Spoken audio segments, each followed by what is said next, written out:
तो नमस्कार दोस्तों, स्वागत है आप सभी का आज की इस क्लास में। देखिए इस क्लास में हम अफ्रीका महाद्वीप को डिस्कस करेंगे, ठीक है। अफ्रीका महाद्वीप को हम 2 से 3 क्लास में कंप्लीट कर लेंगे। छोटी-छोटी क्लासेज होंगी 5 से 6 मिनट की क्लास, ठीक है। आप 1 दिन में ही कंप्लीट कर लोगे लेकिन मुझे ये टॉपिक 3 क्लास में कंप्लीट कराना है, तभी आपको अच्छे से समझ में आएगा, ठीक है। तो आइए शुरू करते हैं। देखिए अफ्रीका महाद्वीप में मैं आपको जितने भी पॉइंट बताऊँगा, आपके यूपी पुलिस कांस्टेबल री एग्ज़ाम, आरपीएफ कांस्टेबल, यहाँ तक कि आपका यूपीएसआई को ये कवर करेगा, ठीक है। तो आइए शुरू करते हैं। देखिए अगर आपसे पूछा जाए कि विश्व का दूसरा सबसे बड़ा महाद्वीप कौन सा है, तो आपका आंसर होगा अफ्रीका महाद्वीप। ये अफ्रीका महाद्वीप दूसरा सबसे बड़ा महाद्वीप है विश्व का, ठीक है। इस अफ्रीका महाद्वीप को ही अन्य नामों से भी जाना जाता है। कौन कौन से नाम हैं जो अफ्रीका महाद्वीप के हैं, जैसे अंध महाद्वीप। अफ्रीका महाद्वीप को ही अंध महाद्वीप के नाम से जाना जाता है, काला महाद्वीप के नाम से जाना जाता है और इसे गरीब महाद्वीप के नाम से भी जाना जाता है, ठीक है। इन 3 टाइप से आपसे प्रश्न पूछा जा सकता है कि गरीब महाद्वीप किस महाद्वीप को कहा जाता है, तो आपका आंसर होगा अफ्रीका महाद्वीप को, ठीक है। देखिए अफ्रीका महाद्वीप के बारे में यहाँ पर एक बहुत इंपॉर्टेंट पॉइंट है।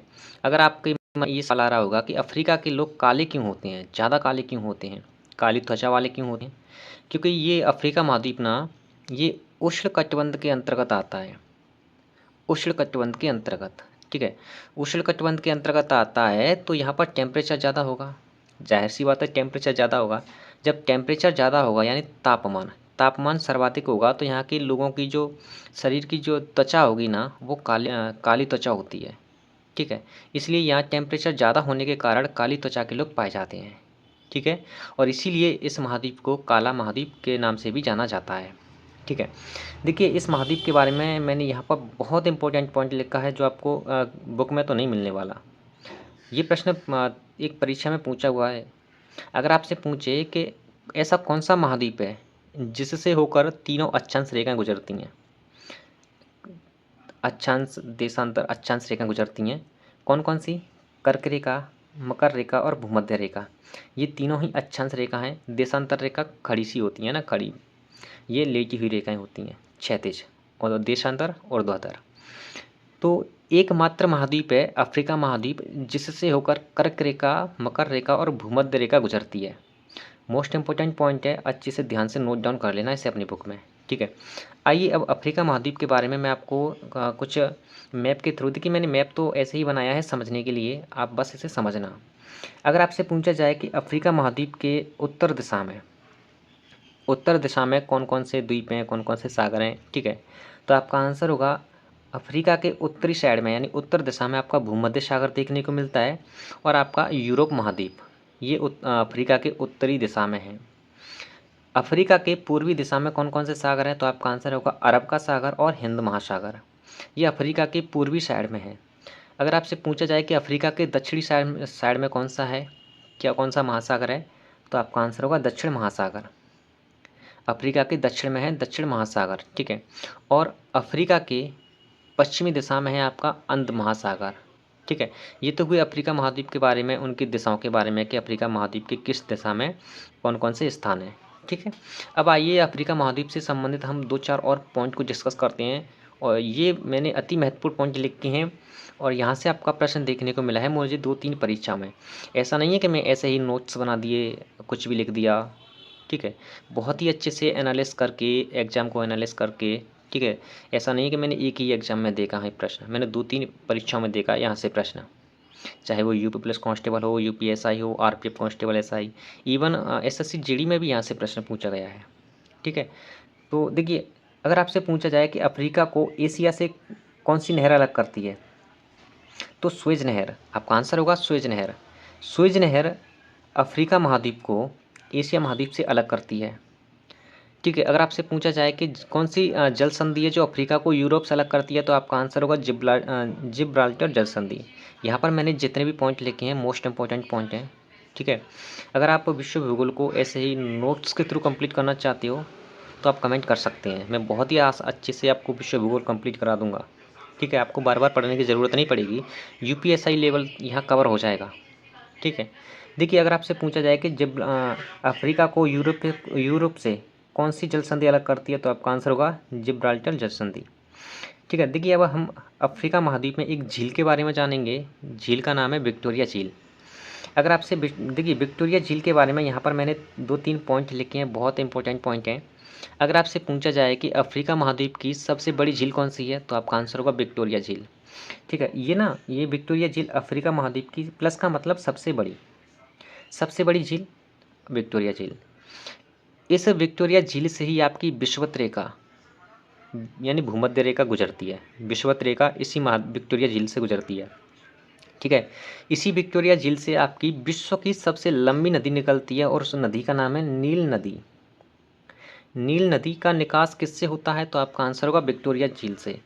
और ये किस में गिरती है, इस नदी का अंत किस में होता है, तो आपका आंसर होगा भूमध्य सागर में। निकलती है विक्टोरिया झील से और जा गिरती है भूमध्य सागर में। ठीक है, भूमध्य सागर अफ्रीका महाद्वीप की किस दिशा में है, इसका आंसर आप कमेंट करके बताएंगे, मैंने अभी बताया था। तो भूमध्य सागर ना अफ्रीका महाद्वीप की उत्तरी दिशा में है। ठीक है, देखिए यहाँ पर और कुछ महत्वपूर्ण नोट पॉइंट हैं। ठीक है, देखिए अफ्रीका महाद्वीप में ना उष्ण घास और शीतोष्ण घास के मैदान पाए जाते हैं। उष्ण घास का मतलब ये है कि यहाँ पर सवाना घास के मैदान भी पाए जाते हैं और बेल्ट्स घास के मैदान भी पाए जाते हैं।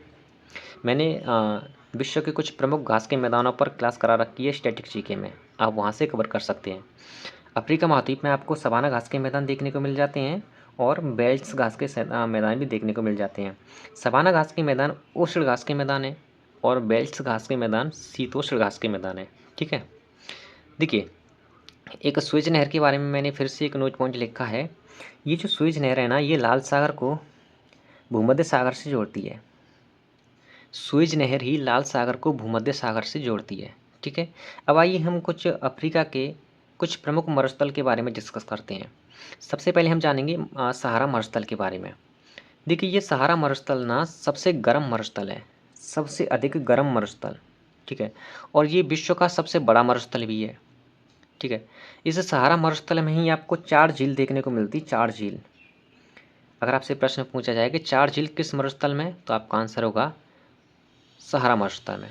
ठीक है, सहारा मरुस्थल में यहाँ से देखिए एक मोस्ट इम्पोर्टेंट प्रश्न पूछा हुआ है एक परीक्षा में, आपसे पूछा जाएगा कि बद्दू जनजाति किस मरुस्थल में पाई जाती है, तो आपका आंसर होगा सहारा मरुस्थल में। ठीक है, अब आइए मैं आपको अफ्रीका महाद्वीप का एक मैप एनालिसिस करा देता हूँ, थोड़ा थोड़ा सा, है ना। ज़्यादा अच्छा मैप नहीं है लेकिन आपको समझाने के लिए ये मैंने बनाया है। देखिए ये है हमारा सहारा मरुस्थल, यहाँ पर ये डेजर्ट है ना। इसके ये प्लस प्लस घास के मैदान है। ठीक है, देखिए यहाँ पर सहारा मरुस्थल है ना, और ये जो मरुस्थल है ना, और सवाना घास के मैदान, सहारा मरुस्थल और सवाना घास के मैदान के बीच आपका एक स्थान देखने को मिलता है, साहिल का स्थान। साहिल जगह आपकी देखने को मिलती है। ठीक है, ये रहा आपका भूमध्य सागर, यहाँ आपका यूरोप महाद्वीप है, ये आपका एशिया महाद्वीप है। स्वेज नहर है, ये आपका लाल सागर है। ठीक है, ये स्वेज नहर ही आपके लाल सागर और भूमध्य सागर को जोड़ती है। इधर ये हिंद महासागर है और ये अटलांटिक महासागर है। ठीक है, तो आज की क्लास में इतना ही रखते हैं। नेक्स्ट क्लास में हम इस मरुस्थल के इस अफ्रीका महाद्वीप के बारे में और भी पॉइंट डिस्कस करेंगे जो आपके एग्जाम पॉइंट ऑफ व्यू से बहुत महत्वपूर्ण रहेंगे। ठीक है, मैं फिर से आपको एक बात कह दूं, जितना भी मैं आपको ये नोट्स के थ्रू आपकी तैयारी करा रहा हूँ ना यूपी पुलिस कांस्टेबल री एग्ज़ाम के लिए, ये नोट्स बहुत ही जेन्युइन नोट्स हैं। आपको और कहीं से पढ़ने की ज़रूरत नहीं पड़ेगी, इतना मैं दावा करता हूँ आपसे। ठीक है, थैंक यू।